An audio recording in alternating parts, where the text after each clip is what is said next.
अस्सलाम वालेकुम। Last lecture में हम कंस्ट्रक्टर के बारे में पढ़ रहे थे, तो उसी को फर्दर देखते हैं एक एग्जांपल के साथ। कंस्ट्रक्टर को एक दफ़ा से दोबारा पॉइंट्स को रिवाइज कर लेते हैं कि कंस्ट्रक्टर क्या है। It is a type of member function which is executed when the object of class is created. तो ये हमारे पास कंस्ट्रक्टर की एक डेफिनेशन है। फिर क्या है, कंस्ट्रक्टर को यूज क्यों करना है, क्लास के मेंबर वेरिएबल्स को इनिशियलाइज करने के लिए। और थर्ड था कि कंस्ट्रक्टर बनाना किस तरह से है, तो कंस्ट्रक्टर का नेम और क्लास का नेम क्या होगा, सेम होगा। अभी ये हमने एग्जांपल जो थी इसके थ्रू कंस्ट्रक्टर को समझा था। अब हम कंस्ट्रक्टर का एक कोड करके देखते हैं।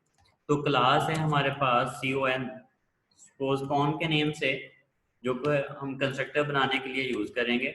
उसके बाद है पब्लिक। अब इधर हमने प्राइवेट सेक्शन नहीं लिखा। प्राइवेट सेक्शन क्यों नहीं लिखा, क्योंकि अभी तक हमारे पास क्लास में कोई मेंबर वेरिएबल्स नहीं है, जस्ट हम कंस्ट्रक्टर का कॉन्सेप्ट समझने लगे।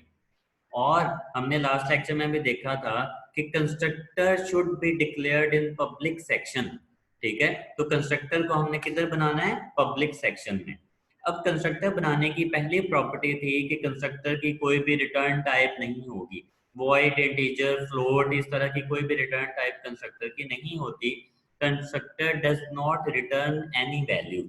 तो हम लिखेंगे क्लास का नेम, क्योंकि हमने पढ़ा है क्लास का नेम और कंस्ट्रक्टर का नेम क्या होगा, सेम। क्लास का नेम, उसके बाद ब्रेसेस, क्योंकि ये एक मेंबर फंक्शन है, तो ये हमारे पास कंस्ट्रक्टर क्रिएट हो गया, सिंपल। ठीक है। अब कंस्ट्रक्टर में फिलहाल हम कोई एक मैसेज जो है वो डिस्प्ले कर लेते हैं।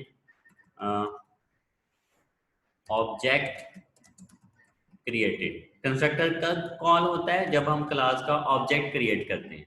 तो सिंपली हमने एक कंस्ट्रक्टर बना लिया जो क्या है, एक मैसेज डिस्प्ले कर। उसके बाद मेन के अंदर जाके हम ऑब्जेक्ट क्रिएट करते हैं इस क्लास का।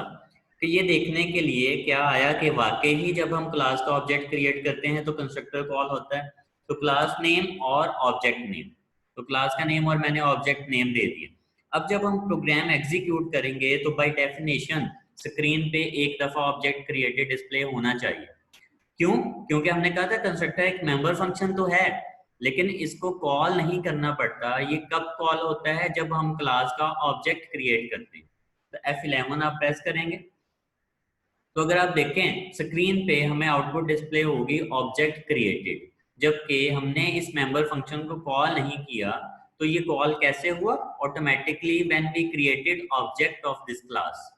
उसके बाद अगर मैं एक और ऑब्जेक्ट क्रिएट कर देता हूँ, ठीक है, इस क्लास के दो ऑब्जेक्ट क्रिएट कर लेते हैं। अब प्रोग्राम रन करेंगे तो इस क्लास के दो ऑब्जेक्ट क्रिएट हो जाएंगे, मतलब दो दफा कंस्ट्रक्टर कॉल हो जाएगा, object created and object created.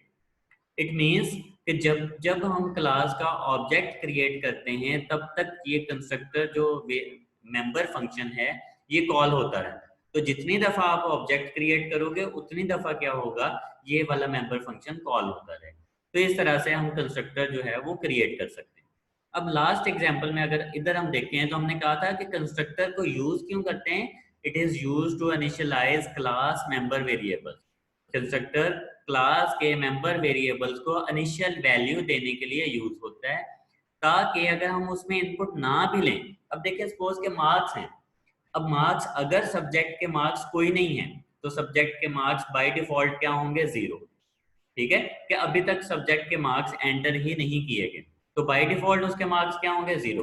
तो डिफॉल्ट वैल्यू असाइन करने के लिए या इनिशियल वैल्यू असाइन करने के लिए हम कंस्ट्रक्टर को यूज करते हैं। तो अब इधर कंस्ट्रक्टर का नेम क्या होगा, जो क्लास का नेम है। क्लास का नेम क्या है, मार्क्स। तो इधर हमारे पास आ जाएगा मार्क्स ब्रेसेस और इसकी डेफिनेशन। अब डेफिनेशन में हमने क्या करना है, S1 S2 और S3 को इनिशियल वैल्यू देनी है। तो इनिशियल वैल्यू उनकी क्या होगी, जीरो। तो हमने कहा S1 equals S2 equals S3 equals zero. ठीक है, कंपाउंड असाइनमेंट ऑपरेटर जो है वो हमने यूज कर लिया कि तीनों को वैल्यू असाइन हो जाए जीरो।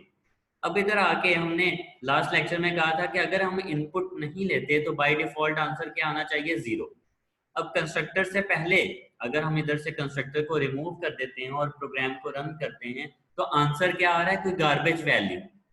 हमें नहीं पता कि ये कौन सी वैल्यू जो है वो डिस्प्ले हो रही है। तो जब हम कंस्ट्रक्टर इधर डिफाइन कर देंगे तो अब जब प्रोग्राम रन करेंगे तो आंसर क्या आना चाहिए 0 0। इट मीन्स के यूजर ने कोई भी इनपुट जो है वो एंटर नहीं की। तो अब ये कंस्ट्रक्टर क्या कर रहा है, क्लास के मेंबर वेरिएबल्स को इनिशियलाइज कर रहा है।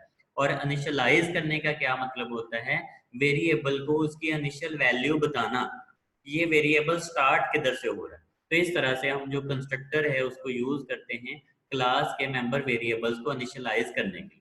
होप सो आपको ये कॉन्सेप्ट समझ आ गया होगा। तो इस लेक्चर के लिए इतना ही। अल्लाह हाफ़िज़।